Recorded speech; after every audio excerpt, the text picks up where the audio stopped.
당신은 나이가 들수록 어떤 사람이 되고 싶습니까? 부유한 사람입니까? 아니면 존경받는 사람입니까? 많은 사람들은 이 둘이 같다고 생각합니다. 하지만 세월은 거짓말을 하지 않습니다. 시간이 흐르면 돈으로 살 수 없는 것들이 드러납니다. 그것이 바로 품격입니다. 18세기 조선 정약용이라는 한 학자가 있었습니다. 그는 당대 최고의 천재였습니다. 22살에 과거에 급제했고 왕의 총애를 받았습니다. 수원 화성 설계에 참여했고 수많은 개혁안을 제시했습니다. 하지만 그의 삶은 순탄하지 않았습니다. 38배 나이에 유배형을 받았습니다. 천주교와 연루되었다는 이유였습니다. 강진이라는 작은 마을로 쫓겨났습니다. 18년이라는 긴 세월을 그곳에서 보내야 했습니다. 권력도 재산도 명예도 모두 잃었습니다. 보통 사람이라면 좌절했을 것입니다. 원망하고 분노하고 세상을 저주했을 것입니다. 하지만 정약용은 달랐습니다. 그는 유배지에서 500권이 넘는 책을 저술했습니다. 목민심서, 경세유표, 흠음신서, 조선 후기 최고의 학문적 성과들이었습니다. 그는 절망 속에서 희망을 만들었습니다. 고난 속에서 위대함을 창조했습니다. 그는 이렇게 말했습니다. 군자는 궁하면 홀로 그 몸을 선하게 하고 달하면 천하를 겸하여 선하게 한다. 이것이 태도입니다. 환경이 당신을 만드는 것이 아닙니다. 환경에 대한 당신의 태도가 당신을 만듭니다. 정약용은 유배라는 최악의 환경에서 최고의 학문을 이루었습니다. 그것은 그의 태도 때문이었습니다. 나이가 들수록 이 태도가 드러납니다. 젊을 때는 외모로, 재산으로, 지위로 가릴 수 있습니다. 하지만 세월이 흐르면 본질이 나타납니다. 어떤 사람은 나이가 들수록 존경받고 어떤 사람은 나이가 들수록 외면당합니다. 그 차이는 무엇일까요? 바로 오랜 시간 쌓아온 태도입니다. 정약용은 유배지에서 가난한 백성들을 가르쳤습니다. 그들에게 글을 가르치고 농사법을 알려주고 법을 가르쳤습니다. 그는 왕실의 고관이었지만 천한 백성들에게 고개를 숙였습니다. 그의 제자 중에는 나무꾼도 있었고 농부도 있었습니다. 그는 이렇게 썼습니다. 높은 자리에 있을 때 백성을 사랑하지 않으면 낮은 자리에 떨어졌을 때 백성이 그를 외면한다. 이것이 귀티의 본질입니다. 귀티는 화려한 옷에서 나오지 않습니다. 비싼 물건에서 나오지 않습니다. 다른 사람을 대하는 태도에서 나옵니다. 특히 자신보다 약한 사람, 자신에게 도움이 되지 않는 사람을 어떻게 대하는가. 그것이 진짜 품격을 말해줍니다. 공자는 2500년 전에 이렇게 말했습니다. 군자는 위로 사귀되 아첨하지 않고 아래로 사귀되 교만하지 않는다. 위에 있는 사람에게는 당당하게, 아래에 있는 사람에게는 겸손하게. 이것이 군자의 태도입니다. 하지만 대부분의 사람들은 반대로 합니다. 위에 있는 사람에게는 비굴하게 굽니다. 아래에 있는 사람에게는 거만하게 군림합니다. 그런 사람은 나이가 들수록 초라해집니다. 당신은 식당에서 종업원을 어떻게 대합니까? 택시 기사에게 어떻게 말합니까? 청소하는 분들을 어떻게 봅니까? 그 태도가 당신의 진짜 모습입니다. 다른 사람이 보지 않을 때 권력이 없는 사람 앞에서 드러나는 태도. 그것이 당신의 품격입니다. 정약용은 유배 18년 동안 한 번도 부당함을 호소하지 않았습니다. 억울함을 토로하지 않았습니다. 대신 묵묵히 일했습니다. 배우고 가르치고 저술했습니다. 그는 원망 대신 창조를 택했습니다. 그는 아들들에게 편지를 썼습니다. 너희들이 나의 억울함을 풀어주려 하지 마라.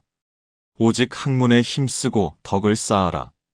그것이 나를 위하는 길이다. 이것이 성숙함입니다. 자신의 고통을 다른 사람의 짐으로 만들지 않는 것. 자신의 불행을 다른 사람의 의무로 전가하지 않는 것. 나이가 들수록 이런 성숙함이 중요해집니다.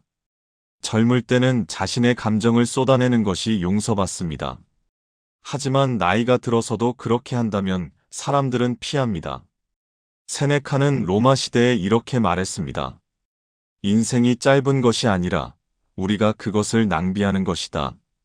정약용은 유배 18년을 낭비하지 않았습니다. 그는 그 시간을 자신을 완성하는 데 썼습니다. 분노할 수도 있었습니다. 절망할 수도 있었습니다. 하지만 그는 그 감정들의 시간을 주지 않았습니다. 대신 생산적인 일에 집중했습니다. 나이가 들수록 시간이 귀해집니다. 남은 시간이 줄어들기 때문입니다. 그 귀한 시간을 무엇에 쓰는가? 원망에 쓰십니까? 후회에 쓰십니까? 분노에 쓰십니까? 아니면 성장에 쓰십니까? 기여에 쓰십니까? 사랑에 쓰십니까? 그 선택이 당신의 노년을 결정합니다. 정약용이 귀양에서 풀려난 것은 56살 때였습니다. 18년 만이었습니다. 사람들은 그가 복수할 것이라고 생각했습니다. 자신을 유배 보낸 사람들을 고발할 것이라고 예상했습니다. 하지만 그는 그렇게 하지 않았습니다. 그는 고향으로 돌아갔습니다. 그리고 계속 저술했습니다. 제자들을 가르쳤습니다. 복수나 권력에는 관심이 없었습니다. 그는 이미 그 모든 것을 초월했습니다. 유배 18년이 그를 더 높은 곳으로 끌어올렸습니다. 그는 75의 나이로 세상을 떠났습니다. 재산은 거의 없었습니다. 권력도 없었습니다. 하지만 그의 장례식에는 수많은 사람들이 모였습니다. 양반도, 평민도, 노비도 왔습니다. 모두가 그를 존경했습니다. 그의 학문이 아니라 그의 인품 때문이었습니다. 이것이 진짜 부유함입니다. 사람들의 마음속에 남는 것. 돈은 쓰면 없어집니다. 권력은 시간이 지나면 사라집니다. 하지만 사람들의 마음속에 새겨진 존경은 영원합니다. 그것이 진짜 유산입니다. 마하트마 간디는 이렇게 말했습니다. 행복은 당신이 생각하고 말하고 행동하는 것이 조화를 이룰 때 찾아온다. 정약용의 삶이 그것을 증명합니다. 그는 자신이 믿는 것을 말했고 자신이 말한 것을 실천했습니다. 그래서 사람들이 그를 신뢰했습니다. 신뢰는 돈으로 살 수 없습니다. 오직 일관된 삶으로만 얻을 수 있습니다. 나이가 들수록 이 일관성이 드러납니다. 젊을 때는 이중적인 모습을 숨길 수 있습니다. 상황에 따라 다른 얼굴을 보일 수 있습니다. 하지만 세월이 쌓이면 본 모습이 나타납니다. 수십 년간 쌓인 말과 행동의 패턴, 그것이 당신의 정체성이 됩니다. 정약용은 목민심서에서 이렇게 썼습니다. 백성을 사랑하는 마음이 없다면 아무리 훌륭한 정책도 쓸모가 없다. 이것은 공직자에게만 해당하는 말이 아닙니다. 모든 사람에게 적용됩니다. 진심이 없다면 아무리 좋은 말도 공허합니다. 진심이 없다면 아무리 화려한 외모도 얕습니다. 사람들은 진심을 압니다. 특히 나이가 든 사람들은 진심과 가식을 구별합니다. 당신의 말에 진심이 담겨 있습니까? 당신의 행동에 일관성이 있습니까? 사람들이 당신을 믿을 수 있습니까? 이것이 나이 들어서도 존경받는 사람과 그렇지 못한 사람의 차이입니다. 벤저민 프랭클린은 이렇게 말했습니다. 유리, 도자기, 그리고 명성은 쉽게 깨지고 다시 붙일 수 없다. 한 번 잃은 신뢰는 회복하기 어렵습니다. 한 번 무너진 품격은 다시 세우기 힘듭니다. 그래서 매일의 선택이 중요합니다. 작은 거짓말, 작은 무례함, 작은 이기심. 이것들이 쌓이면 당신의 평판이 됩니다. 정약용은 작은 것에 정직했습니다. 유배지에서 빌린 책은 반드시 제때 돌려주었습니다. 가난한 백성에게서 받은 음식값은 꼭 갚았습니다. 아무도 보지 않는 곳에서도 원칙을 지켰습니다. 그래서 사람들이 그를 믿었습니다. 공자의 제자 증자는 이렇게 말했습니다. 나는 하루에 3번 나 자신을 반성한다. 남을 위해 일하면서 성실하지 못했는가? 벗과 사귀면서 신의가 없지는 않았는가? 배운 것을 익히지 못했는가? 매일 자신을 돌아보는 것. 이것이 성장하는 사람의 습관입니다. 자신의 잘못을 인정하는 것. 이것이 성숙한 사람의 태도입니다. 나이가 들수록 이것이 어려워집니다. 자존심이 방해하기 때문입니다. 하지만 진짜 자존심은 잘못을 인정할 수 있는 용기에서 나옵니다. 정약용은 학문에서도 끊임없이 자신을 의심했습니다. 정답을 찾았다고 생각해도 다시 검토했습니다. 다른 사람의 의견에 귀 기울였습니다. 나이가 들어서도 배움을 멈추지 않았습니다. 그래서 그의 학문이 깊어졌습니다. 워렌 버핏은 이렇게 말합니다. 가장 좋은 투자는 자기 자신에게 하는 투자다. 나이가 들수록 자기 자신에게 투자하는 사람이 줄어듭니다. 배우기를 멈춥니다. 성장하기를 포기합니다. 이미 다 안다고 생각합니다.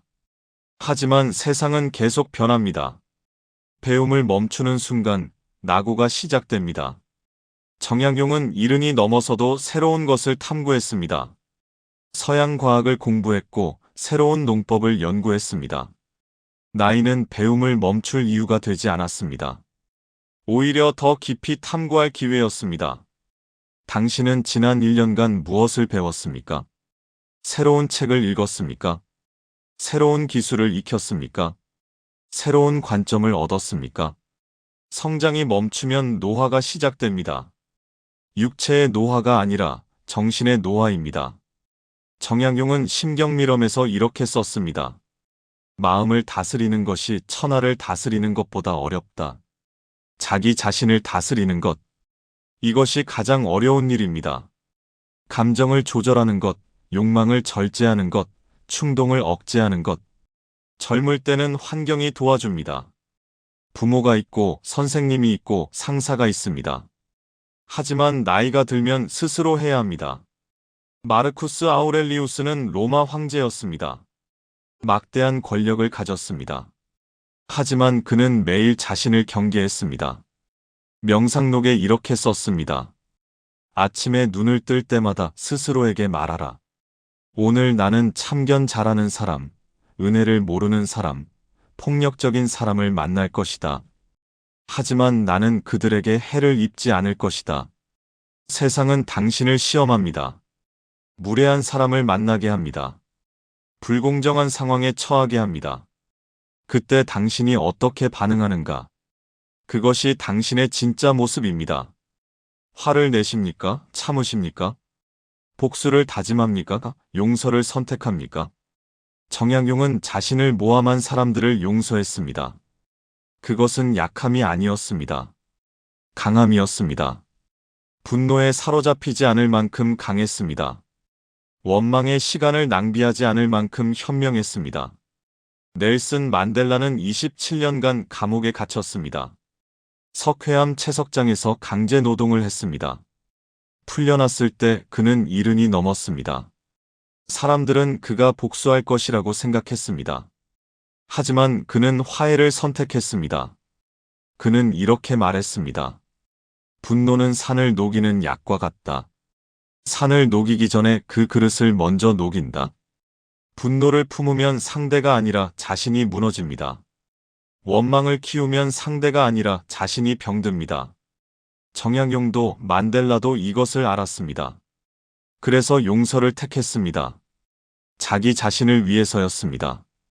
나이가 들수록 용서가 중요해집니다. 평생 쌓인 상처들이 있습니다. 배신당한 기억, 무시당한 순간, 부당하게 대접받은 경험. 이것들을 붙들고 있으면 마음이 무거워집니다. 얼굴에 그늘이 집니다. 사람들이 멀어집니다. 정약용은 여유당전서에 이렇게 썼습니다. 인간관계에서 가장 중요한 것은 서로를 이해하려는 마음이다. 이해하려는 마음. 이것이 관계를 지속시킵니다. 상대의 입장에서 생각해보는 것. 상대에게도 사정이 있을 것이라고 여기는 것. 이것이 성숙한 태도입니다. 나이가 들수록 이것이 어려워집니다. 고집이 세집니다.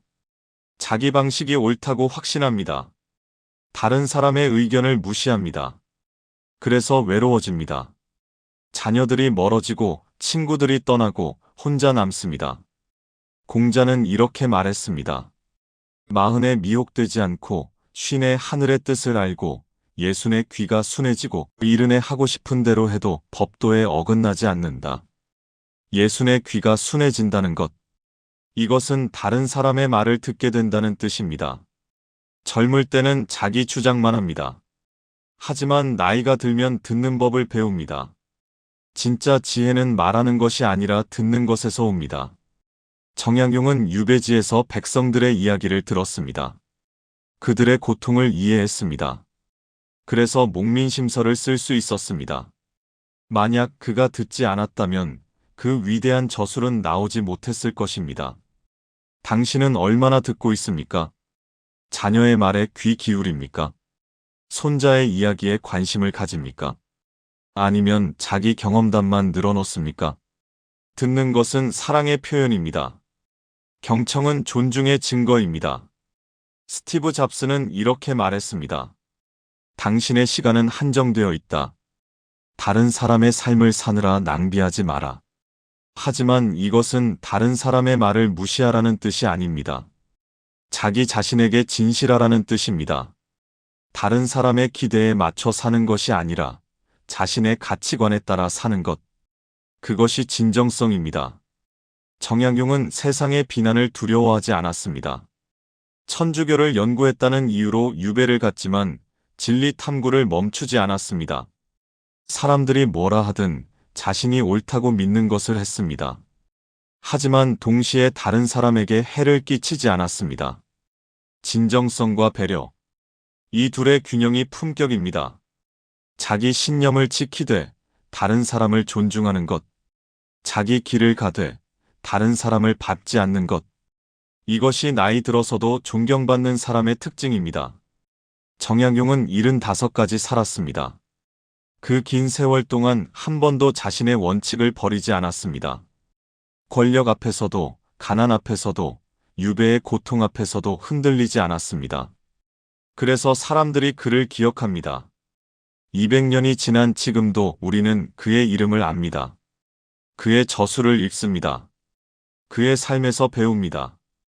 이것이 진짜 불멸입니다. 육체는 사라져도 정신은 남습니다. 재산은 흩어져도 가르침은 전해집니다. 지금 당신에게 묻겠습니다. 당신은 어떻게 기억되고 싶습니까? 부자였던 사람으로 기억되고 싶습니까? 아니면 훌륭한 사람으로 기억되고 싶습니까? 성공한 사람으로 기억되고 싶습니까? 아니면 존경받은 사람으로 기억되고 싶습니까? 기억은 선택할 수 없습니다. 하지만 어떻게 살 것인가는 선택할 수 있습니다. 매일의 선택이 쌓여서 당신의 평판이 됩니다. 매일의 태도가 모여서 당신의 품격이 됩니다. 오늘부터 시작하십시오. 작은 것부터 바꾸십시오. 종업원에게 감사하다고 말하십시오. 청소하시는 분께 인사하십시오. 자녀의 말을 끝까지 들어주십시오. 배우자에게 미안하다고 말하십시오. 매일 아침 거울을 보며 자신에게 물으십시오. 오늘 나는 어떤 사람이 되고 싶은가? 오늘 나는 누구에게 도움이 될 것인가? 오늘 나는 무엇을 배울 것인가? 이 질문들이 당신을 더 나은 사람으로 만듭니다. 매일 저녁 잠들기 전에 돌아보십시오. 오늘 나는 친절했는가? 오늘 나는 정직했는가? 오늘 나는 성장했는가? 이 반성이 내일을 더 낫게 만듭니다. 한 달에 한 권씩 책을 읽으십시오. 정약용처럼 평생 배우십시오. 새로운 것을 탐구하십시오. 젊은 사람들에게서 배우십시오. 기술이 발전해도 원칙은 변하지 않습니다. 하지만 시대를 이해해야 지혜를 나눌 수 있습니다. 일주일에 한 번은 봉사하십시오. 시간으로, 재능으로, 돈으로. 나누는 것이 받는 것보다 복이 있습니다. 베푸는 사람이 존경받습니다. 재산을 쌓는 것보다 덕을 쌓는 것이 더 가치 있습니다. 매일 감사하십시오. 작은 것에 감사하는 사람은 큰 것도 소중히 여깁니다. 감사하는 마음이 얼굴을 밝게 만듭니다. 불평하는 입술보다 감사하는 입술이 더 아름답습니다. 정약용은 유배지에서도 감사했습니다. 건강에 감사했고, 학문할 기회에 감사했고, 제자들에게 감사했습니다. 그래서 그는 절망하지 않았습니다. 감사가 그를 지탱했습니다. 나이가 들수록 감사할 것이 줄어든다고 생각합니다. 하지만 진실은 정반대입니다. 나이가 들수록 감사할 것이 많아집니다. 한 해를 더 살았다는 것, 사랑하는 사람이 아직 곁에 있다는 것, 새로운 아침을 맞이한다는 것. 모두 감사할 일입니다. 마지막으로 용서하십시오. 당신에게 상처 준 사람들을 용서하십시오. 완벽하지 못한 자신을 용서하십시오. 용서는 상대를 위한 것이 아닙니다. 당신 자신을 위한 것입니다. 용서해야 자유로워집니다. 정약용은 자신을 유배 보낸 사람들을 용서했습니다. 만델라는 자신을 감옥에 가둔 사람들을 용서했습니다. 그들이 위대한 이유는 업적 때문이 아닙니다. 용서할 수 있었기 때문입니다. 당신도 용서할 수 있습니다. 오늘 시작하십시오. 미루지 마십시오. 내일이 있다는 보장은 없습니다. 지금 이 순간이 가장 빠른 때입니다. 나이는 숫자가 아닙니다. 태도입니다. 어떤 사람은 20살에도 늙었고 어떤 사람은 80살에도 젊습니다. 배우는 사람은 늙지 않습니다. 성장하는 사람은 시들지 않습니다. 정약용은 200년 전에 죽었지만 아직도 살아 있습니다. 그의 정신이, 그의 가르침이, 그의 품격이 우리와 함께 있습니다. 당신도 그렇게 살 수 있습니다. 나이가 들수록 더 빛나는 사람이 될 수 있습니다. 부유함보다 귀하게 대접받는 사람, 권력보다 존경받는 사람, 성공보다 사랑받는 사람, 그런 사람이 되십시오. 그것이 진짜 품격입니다. 그것이 진짜 귀티입니다. 이 영상이 도움이 되셨다면 좋아요와 구독 부탁드립니다. 다음 영상도 기대해 주세요. 그때까지 건강하시고 매일 조금씩 더 나은 사람이 되시길 바랍니다.